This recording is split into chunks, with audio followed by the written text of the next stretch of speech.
ಹೌದು. ಮೀಟಿಂಗ್ನಲ್ಲಿ ಭಾಗಿಯಾಗ್ತಾ ಇದ್ದಾರೆ. ನಂತರ ರಾಹುಲ್ ಗಾಂಧಿ ಅವರನ್ನ ಭೇಟಿ ಮಾಡ್ತಾರೆ, ಸಂಪುಟ ಪುನಾರಚನೆಗೆ ಅನುಮತಿಯನ್ನು ಕೇಳ್ತಾರೆ. ನಾಳೆ ಅಂತೂ CWC ಮೀಟಿಂಗ್ ಇದೆ. ತೋ ಬಹುಶಃ ನಂಗೆ ತಿಳಿದಿರುವಂತೆ ಎಲ್ಲ ನಮ್ಮ ಕಾಂಗ್ರೆಸ್ ಪಕ್ಷದ 3 ರಾಜ್ಯದ ಮುಖ್ಯಮಂತ್ರಿಯವರಿಗೆ ಆಹ್ವಾನಿಸಿದ್ದಾರೆ. ಇದು ಸಹಜವಾಗಿ ಇವಾಗ ನಮ್ಮ ಕಾಂಗ್ರೆಸ್ ಪಕ್ಷದ ಒಂದು ಫೌಂಡೇಶನ್ ಡೇ ಏನಿರ್ತದೆ ಆ ನಿಮಿತ್ತವಾಗಿ ಆ ಒಂದು ಕಾರ್ಯಕ್ರಮ ಕೂಡ ಹಿಂದೆ ಬೆಲ್ಗಾಮಲ್ಲಿ ಒಂದು ದೊಡ್ಡ ಪ್ರಮಾಣದಲ್ಲಿ ಮಾಡಬೇಕಂತ ಮಾಡಿದರು. ಸೊ ಇಲ್ಲಿ ಮಾಡಿದ್ದಾರೆ. ಬಹುಶಃ ಇದು it is just regular meeting ಆಗಿರಬಹುದು. ಸೊ ಮೀಟಿಂಗ್ ಆದ ನಂತರದಲ್ಲಿ ರಾಹುಲ್ ಗಾಂಧಿ ಅವರನ್ನು ಸಿದ್ದರಾಮಯ್ಯ ಅವರು ಭೇಟಿ ಮಾಡ್ತಾ ಇದ್ದಾರೆ. ಆ್ಯಕ್ಚುಲಿ ನವೆಂಬರಲ್ಲೂ ಕೂಡ ಮಾನ್ಯ ಮುಖ್ಯಮಂತ್ರಿಯವರು ರಾಹುಲ್ ಗಾಂಧಿ ಅವರಿಗೆ ಭೇಟಿಯಾಗಿದ್ದರು. ಬಹುಶಃ ಬಿಹಾರ್ ಚುನಾವಣೆ ನಂತರ ಅವರಿಗೆ ಭೇಟಿಯಾಗಿದ್ದರು. ಮತ್ತೆ ಅವರಿಗೆ ಭೇಟಿಯಾಗಿ ಮಾನ್ಯ ಮುಖ್ಯಮಂತ್ರಿಯವರು ಮೊದಲಿಂದ ಹೇಳ್ತಾ ಇದ್ರು, ನವೆಂಬರಲ್ಲಿ ನಾವು ಈ ಒಂದು ಮಿನಿಸ್ಟ್ರಿ ಎಕ್ಸ್ಪ್ಯಾನ್ಷನ್ ನಾವು ಮಾಡ್ತೀವಿ ಅಂತ ಹೇಳಿದರು. ಬಹುಶಃ ಜನವರಿಯಲ್ಲಿ ಮಾಡಬಹುದು ಅಂತ ನನಗೆ ಅನಿಸ್ತದೆ. ಸೊ ಆ ವಿಷಯಕ್ಕೋಸ್ಕರ ಅವರು ಮಾತಾಡ್ತಾರೆ. ತಾವು ಕೂಡ ಜನವರಿಯಲ್ಲಿ ಮಂತ್ರಿ ಆಗ್ತೀನಿ ಅಂತೇಳಿ ಹೇಳಿದ್ರಿ. ಅಲ್ಲ, ನಾನು ಹೇಳಿಲ್ಲ. ನಮ್ಮ ಪಕ್ಷದಲ್ಲಿ ಇರ್ತಕ್ಕಂಥ ವರಿಷ್ಠರು, ಮುಖಂಡರು, ಹೈಕಮಾಂಡ್ ಎಲ್ಲರೂ ಸೇರಿ ಏನು ತೀರ್ಮಾನ ತಗೊಳ್ತಾರೆ ಅದಕ್ಕೆ ನಾನು ಬದ್ಧನಾಗಿದ್ದೀನಿ ಅಂತ ನಾನು ಹೇಳ್ತಿದ್ದೆ. ಹಿಂದೆ ಇರ್ತಕ್ಕಂಥ ಒಂದು ಸಂದರ್ಭದಲ್ಲಿ 2.5 ವರ್ಷ ನಂತರ ನಮಗೆ ಅವಕಾಶ ಮಾಡಿಕೊಡ್ತೀನಿ ಅಂತ ಕೆಲವು ಹಿರಿಯ ಶಾಸಕರಿಗೆ ಅವ್ರು ಹೇಳಿದ್ದಾರೆ. ಸೊ ಆ ಒಂದು ವಿಶ್ವಾಸ ಮೇಲೆ ನಾವೆಲ್ಲರೂ ಇದ್ದೀವಿ.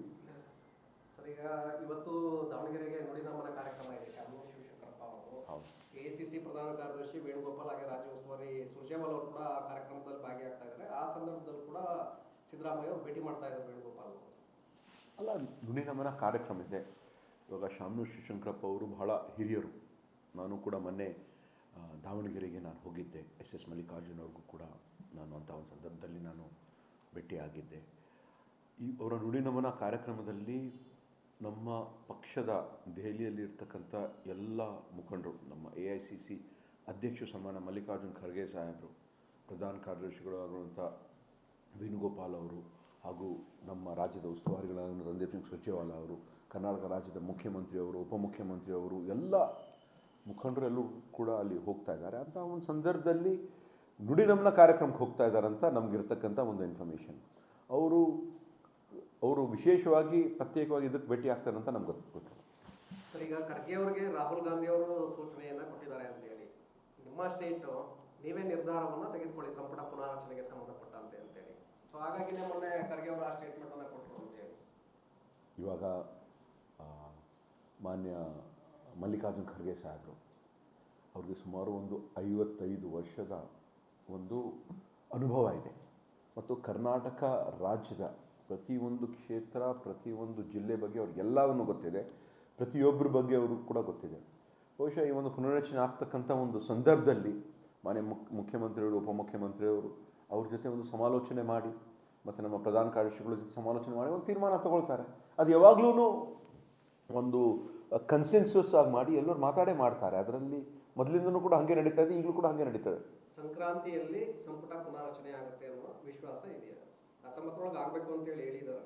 ಹೌದು, ಈಗ ಪುನರ್ರಚನೆ ಮಾಡ್ತೀನಿ ಅಂತ ನವೆಂಬರಲ್ಲೇ ಹೇಳಿದರು. ಸೊ ಬಹುಶಃ ನಾನು ಮೊದಲು ಕೂಡ ಹೇಳಿದ್ದೆ, ಡಿಸೆಂಬರಲ್ಲಿ ಆಗ್ಬೋದಾಗಿತ್ತು, ಜನವರಿ, ಫೆಬ್ರವರಿ ಇಲ್ಲಾಂದರೆ ಮಾರ್ಚಲ್ಲಿ ಆಗಲೇಬೇಕಲ್ಲ ಅಂತ, ಪುನರ್ರಚನೆ ಆಗಲೇಬೇಕು ಅಂತ ಎಲ್ಲ ನಮ್ಮ ಹಿರಿಯ ಶಾಸಕರ ಮತ್ತು ಎಲ್ಲರ ಕೂಡ ಒಂದು ಅನಿಸಿಕೆ ಇದೆ. ಪದೇ ನಿಮಗೆ ಮಿಸ್ ಆಗ್ತಾ ಇದೆ, ಈ ಬಾರಿ ಸಿಗುತ್ತೆ ಅನ್ನೋ ಬಲವಾದಂಥ ವಿಶ್ವಾಸ ಇದೆ. ನೆನವೂ ಕೂಡ ನಮ್ಮ ತಂದೆಯವರಾಗಿರುವಂಥ ದಿವಂಗತ ಧರಮ್ ಸಿಂಗ್ ಸಾಹೇಬ್ರ 89ನೇ ಒಂದು ಕಾರ್ಯಕ್ರಮ ನಮ್ಮ ಜಿಲ್ಲೆಯಲ್ಲಿ ನಾವು ಮಾಡಿದ್ದೀವಿ. ಸೊ ಹಿಂದೆ 2018ರಲ್ಲೂ ಕೂಡ ನಾನು ಒಬ್ಬ ಆಕಾಂಕ್ಷಿ ಇದ್ದೆ. ಆವಾಗಲೂ ನನಗೆ ಮಿಸ್ ಆಯಿತು. ನಂತರ ನನಗೆ ದೆಹಲಿಯ ವಿಶೇಷ ಪ್ರತಿನಿಧಿಯಾಗಿ ಒಂದು ಅವಕಾಶ ಮಾಡಿಕೊಟ್ರು. ನಂತರ ನಾನು ವಿರೋಧ ಪಕ್ಷದಲ್ಲಿದ್ದಾಗ ನಾನು ಮುಖ್ಯ ಸಚೇತಕನಾಗಿ ಪಕ್ಷಕ್ಕಾಗಿ ಯಾವಾಗಲೂ ಕೂಡ ವಿರೋಧ ಪಕ್ಷದಲ್ಲಿ ನಾವು ಕೂಡ ಸತತವಾಗಿ ಕೆಲಸ ಮಾಡಿದ್ದೀವಿ. 2023ರಲ್ಲಿ ಖಂಡಿತವಾಗಿ ನಾನು ಆಗ್ತೀನಂತ ಒಂದು ವಿಶ್ವಾಸ ಇತ್ತು. ಆದರೆ ಬೇರೆ ಬೇರೆ ಕಾರಣಗಳಿಂದ ಆ ಒಂದು ಅವಕಾಶ ಸಿಕ್ಕಿಲ್ಲ. ಸೊ ಈ ಬಾರಿ ಖಂಡಿತವಾಗಿ ನಂಗೆ ಸಿಗ್ತದೆ ಅಂತ ಒಂದು ಆತ್ಮವಿಶ್ವಾಸ ಇದೆ. ಖರ್ಗೆ ಅವರ ಸ್ಟೇಟ್ಮೆಂಟ್ ನಂತರ ಎಲ್ಲವೂ ಕೂಡ ಸೈಲೆಂಟ್ ಆಗಿದೆ. ಈಗ ಸ್ಥಳೀಯ ಮಟ್ಟದ ಗೊಂದಲವನ್ನು ಸ್ಥಳೀಯ ನಾಯಕರೇ ತೀರ್ಮಾನ ಮಾಡ್ಕೊಳ್ಬೇಕು. ಯಾರು ಕೂಡ ಪಕ್ಷವನ್ನು ನಾನೇ ಅಂತೇಳಿ ಅಧಿಕಾರಕ್ಕೆ ತಂದವರಲ್ಲ, ಅಸಂಖ್ಯಾತ ಕಾರ್ಯಕರ್ತರು ಪಕ್ಷವನ್ನು ಅಧಿಕಾರಕ್ಕೆ ತಂದಿದ್ದಾರೆ ಅಂತೇಳಿ. ಅದು ನಮ್ಮ ಪಕ್ಷ ಕಟ್ಟಿದ್ದು. ಇವಾಗ ನೀವು ಕಾಂಗ್ರೆಸ್ ಪಕ್ಷದ ಒಂದು ಇತಿಹಾಸ ತೆಗೆದು ನೋಡಿದ್ರೆ ಸುಮಾರು 137 ವರ್ಷಕ್ಕಿಂತ ಹೆಚ್ಚಿನ ಒಂದು ಇತಿಹಾಸ ಇಡೀ ನಮ್ಮ ದೇಶದಲ್ಲಿ ಯಾರ್ದಾದಿದೆ ಅಂದರೆ ಅದು ಕಾಂಗ್ರೆಸ್ ಪಕ್ಷದ ಒಂದು ಇತಿಹಾಸ ಇದೆ. ನಮ್ಮ ದೇಶಕ್ಕೆ ಸ್ವಾತಂತ್ರ್ಯವನ್ನು ಕೊಟ್ಟಿರುವಂಥ ಪಕ್ಷವೂ ಕೂಡ ಕಾಂಗ್ರೆಸ್ ಪಕ್ಷ.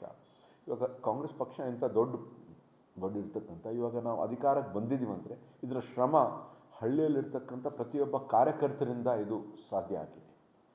ನಾವು ಗ್ರಾಸ್ ರೂಟ್ ಮಟ್ಟದಲ್ಲಿ, ಬುಡಮಟ್ಟದಲ್ಲಿ, ಹಳ್ಳಿಯಲ್ಲಿರ್ತಕ್ಕಂಥ ವಾರ್ಡ್ ಮಟ್ಟದಲ್ಲಿ ನಮ್ಮ ಕಾರ್ಯಕರ್ತರು, ನಮ್ಮ ಮುಖಂಡರು ಏನಿದ್ದಾರೆ ಅವರೆಲ್ಲ ಒಂದು ಪ್ರಯತ್ನದಿಂದ ಇವತ್ತಿನ ದಿವಸ ಅಧಿಕಾರಕ್ಕೆ ಬಂದಿದ್ದೀವಿ. ಅದೇ ಮನೆ AICC ಅಧ್ಯಕ್ಷರು ಹೇಳಿದ್ದಾರೆ, ಎಲ್ಲರ ಶ್ರಮದಿಂದ, ನಮ್ಮ ಪಕ್ಷದಲ್ಲಿ ಇರ್ತಕ್ಕಂಥ ಮುಖಂಡರ ಶ್ರಮದಿಂದ ಹಾಗೂ ಜಿಲ್ಲಾ ಮಟ್ಟದಲ್ಲಿ, ತಾಲೂಕು ಮಟ್ಟದಲ್ಲಿ, ಹಳ್ಳಿ ಮಟ್ಟದಲ್ಲಿ ಇರ್ತಕ್ಕಂಥ ಮುಖಂಡರ ಒಂದು ಶ್ರಮದಿಂದ, ಎಲ್ಲೋ ಶ್ರಮದಿಂದ ಇದು ಸಾಧ್ಯ ಆಗಿದೆ ಅಂತ ಹೇಳಿದ್ದಾರೆ.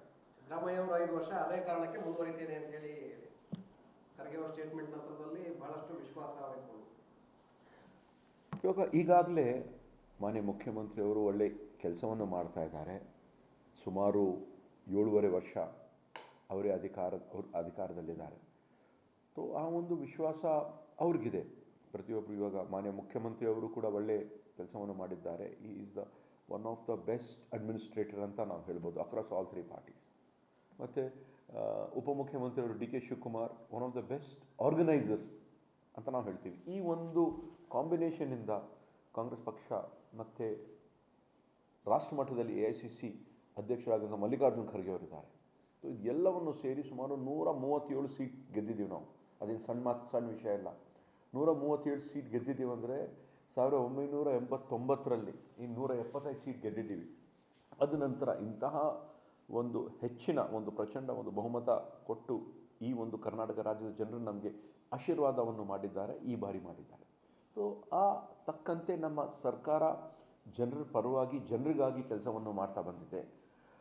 ಹಲವಾರು ನಾವು ಏನು ಒಂದು 5 ನಮ್ಮ ಗ್ಯಾರಂಟೀಸ್ಗಳು ನಾವು ಏನು ಹೇಳಿದ್ವಿ. ನಮ್ಮ ವಿರೋಧ ಪಕ್ಷದವ್ರು ಏನು ಹೇಳ್ತಾ ಇದ್ರು, ಒಂದು ಗ್ಯಾರಂಟಿ ಅನುಷ್ಠಾನಕ್ಕಾಗಲ್ಲ, ಕೇವಲ ಕಾಟಾಚಾರಕ್ಕೆ ಅವ್ರು ಹೇಳ್ತಾ ಇದ್ದಾರೆ, ಓಟುಗಳು ಅಂತ ಹೇಳ್ತಾ ಇದ್ದಾರೆ. ಆದರೆ ಇವತ್ತು ತಾವು ನೋಡ್ತಾ ಇದ್ರು ಎಲ್ಲವನ್ನೂ ಕೂಡ ನಾವು ಈಡೇರಿಸಿದ್ದೀವಿ. ಗೃಹಲಕ್ಷ್ಮಿ ಆಗಿರ್ಬೋದು, ಗೃಹ ಜ್ಯೋತಿ ಆಗಿರ್ಬೋದು, ಅನ್ನಭಾಗ್ಯ ಆಗಿರ್ಬೋದು, ಯುವ ನಿಧಿ ಆಗಿರ್ಬೋದು, ಶಕ್ತಿ ಯೋಜನೆ ಆಗಿರ್ಬೋದು, ಸುಮಾರು 1,08,000 ಕೋಟಿ ಹಳ್ಳಿಯಿರ್ತಕ್ಕಂಥ ಕಟ್ಟಕಡೆ ಮನುಷ್ಯನಿಗೆ ಮುಟ್ತಕ್ಕಂಥ ಕೆಲಸ ನಮ್ಮ ಸರ್ಕಾರ ಮಾಡಿದೆ. ಲೇಟೆಸ್ಟ್ ಹಾಗೂ ಇಂಟ್ರೆಸ್ಟಿಂಗ್ ಸುದ್ದಿಗಳಿಗಾಗಿ ಬಾಸ್ ಟಿವಿ ಕನ್ನಡ ಚಾನೆಲ್ನ ಸಬ್ಸ್ಕ್ರೈಬ್ ಮಾಡಿ. ಹಾಗೆಯೇ ಬೆಲ್ ಐಕಾನ್ ಪ್ರೆಸ್ ಮಾಡಿ. ಇದರ ಜೊತೆಗೆ ಫೇಸ್ಬುಕ್, ಇನ್ಸ್ಟಾಗ್ರಾಮ್, ಎಕ್ಸ್ನಲ್ಲೂ ಮಿಸ್ ಮಾಡದೆ ಫಾಲೋ ಮಾಡಿ.